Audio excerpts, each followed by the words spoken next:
16 तारीख की मुरली है ज्ञान के सागर, आनंद के सागर। शिव परमात्मा कहते मीठे बच्चे, ज्ञान का सुख 21 पीढ़ी चलता है, वह है स्वर्ग का सदा सुख। भक्ति में तीव्र भक्ति से अल्पकाल का क्षणभंगुर सुख मिल जाता है। प्रश्न है, किस श्रीमत पर चलकर तुम बच्चे सद्गति प्राप्त कर सकते हो? उत्तर है, बाप की श्रीमत है। इस पुरानी दुनिया को भूल मुझ एक बाप को याद करो। इसी को ही बलिहार जाना अथवा जीते जी मरना कहा जाता है। इसी श्रीमत से तुम श्रेष्ठ से श्रेष्ठ बनते हो, तुम्हारी सद्गति हो जाती है।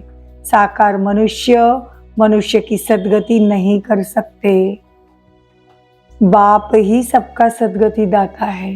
कहने का भावार्थ, मनुष्य की सद्गति नहीं कर सकते।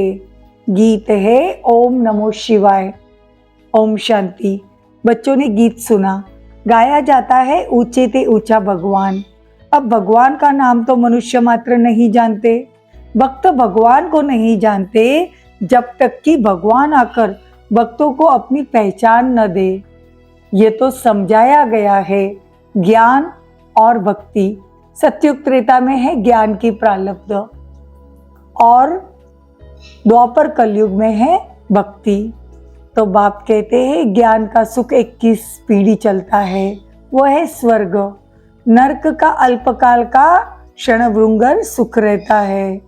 ये बातें बच्चों को समझाई गई है, तो बाप ने समझाया है। पहले मुख्य है देवी देवता धर्म। उस समय सूर्यवंशी ही राज्य करते थे, चंद्रवंशी नहीं थे। एक धर्म था। भारत में सोने चांदी के महल थे, हीरे जवाहरात से छतें और दीवारें सजी हुई थी। भारत हीरे जैसा था। वही भारत अब कौड़ी मिसल बन गया है। बाप कहते, मैं कल्प के अंत में सतयुग के आदि में संगम पर आता हूँ। भारत को माताओं द्वारा ही स्वर्ग बनाता हूँ। यह है शिव शक्ति पांडव सेना। पांडवों के प्रति एक बाप से ही सुनते हैं, मतलब जो भी बाबा के पांडव बच्चे हैं, बाप से प्रीत बुद्धि बच्चे हैं, वो एक बाप उन्हें पढ़ाते हैं।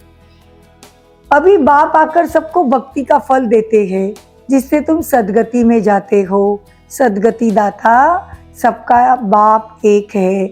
बाप को ही ज्ञान का सागर कहा जाता है। एक बार ही बाप आते हैं तुमको स्वर्ग का वर्षा देने। सर्वगुण संपन्न 16 कला संपूर्ण बन जाते हो। तो देवताओं की महिमा है। लक्ष्मी नारायण है 16 कला संपूर्ण, राम सीता को 14 कला।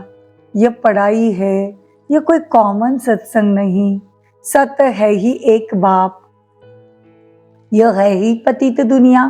पावन दुनिया में पतित होते नहीं, पतित दुनिया में पावन होते नहीं।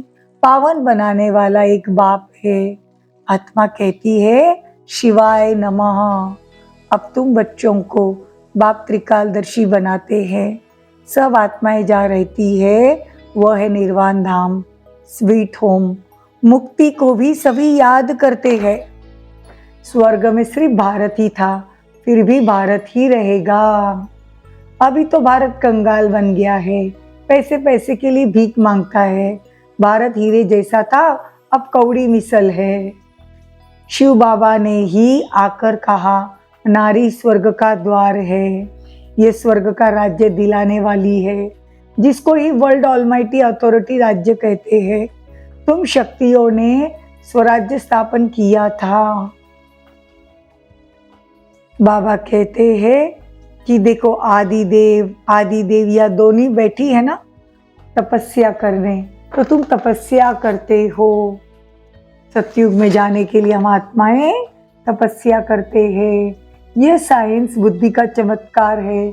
जो इन्वेंशन निकालते रहते हैं, विमान आदि बनाते हैं सुख के लिए, फिर पिछाड़ी में इनके द्वारा ही विनाश होता है। ये सुख का हुनर भारत में रह जाएगा। बाबा कहते हैं आत्मा सु परमात्मा कहना ये बड़ी भूल है। अभी तो तमो प्रधान व्यभिचारी भक्ति है, अनेकों की भक्ति चलती है ना, तो बाबा कहते हैं तमो प्रधान है। बाप कहते हैं मुझ एक के साथ बुद्धि योग जोड़ने से ही अंतमति सो गति हो जाएगी। मैं हूं ही स्वर्ग का रचयिता। यह है कांटों की दुनिया, एक दो से लड़ते झगड़ते हैं। सदा सुख देने वाला बाप है। ये पाठशाला है।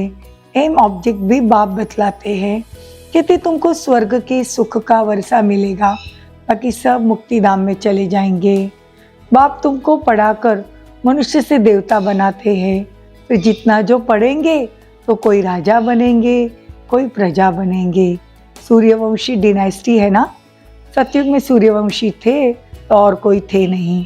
भारत खंड ही ऊंच से ऊंच खंड था।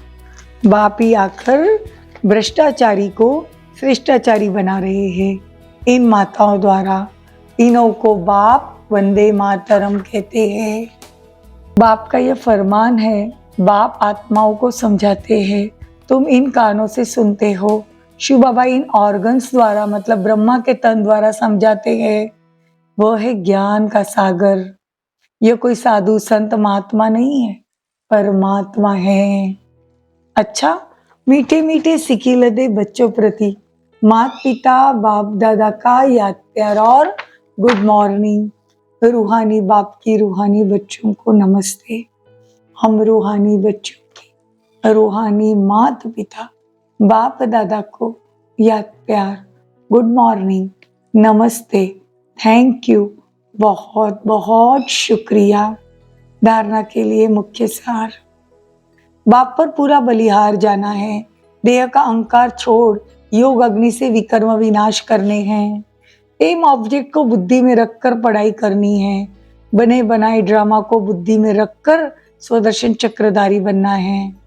वरदान, सदा उमंग उत्साह के पंखों द्वारा उड़ती कला में उड़ने वाली श्रेष्ठ आत्मा भव। ज्ञान योग के साथ साथ हर दिन नया उमंग उत्साह बना रहे हो, यही उड़ती कला का आधार है। कैसा भी कार्य हो, चाहे सफाई का, बर्तन मांजने का, साधारण कर्म हो, उसमें भी उमंग उत्साह नेचुरल और निरंतर हो। उड़ती कला वाली श्रेष्ठ आत्माएं उमंग उत्साह के पंखों से सदा उड़ती रहेगी। वो कभी कंफ्यूज नहीं होगी। छोटी बातें में थक कर रुकेगी नहीं। छोटी छोटी बातों में हम जो रूठ कर थक जाते हैं, ऐसा नहीं करेंगे। स्लोगन, जो निर्माण चित्त अथक और सदा जागती ज्योत है, वही विश्व कल्याणकारी है। ओम शांति, ओम शांति।